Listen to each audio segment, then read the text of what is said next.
Day 2 of this high-level conference on decongestion and reforms in corrections administration sees stakeholders in the criminal justice sector make suggestions on how to develop a roadmap for effective management of custodial population and pre-trial detention.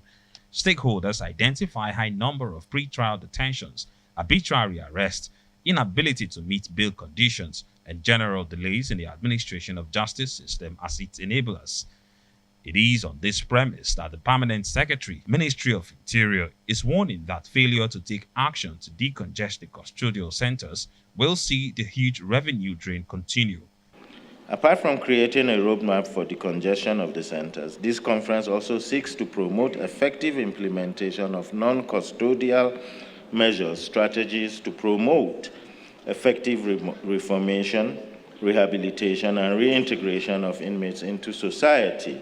The Minister of Interior says that applying non-custodial sentencing and other provisions of the law will ease congestion in the prisons. What's a fine? Let me define it, because most people don't know what a fine is. Yes, it's meant to augment the revenue of the state and as a sanction for the offender. Okay.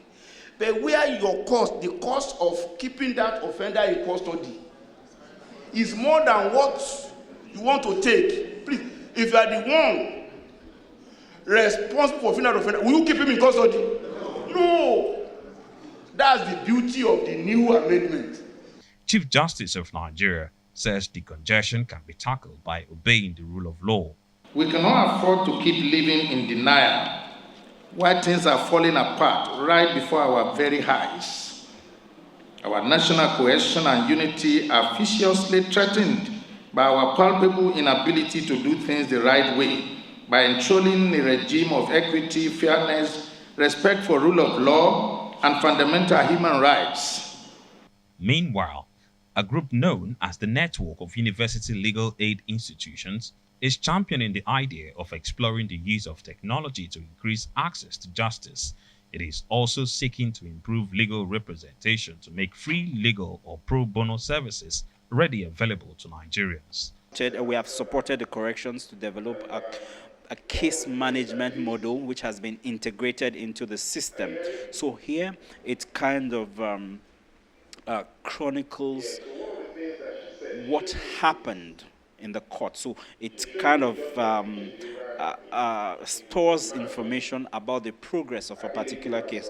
So the case went to hearing on this date, the next adjourned date is this is what happened in court, this is the legal representation, prosecutor absent, defense counsel absent. So you get to understand where are the gaps within the justice delivery sector with that system.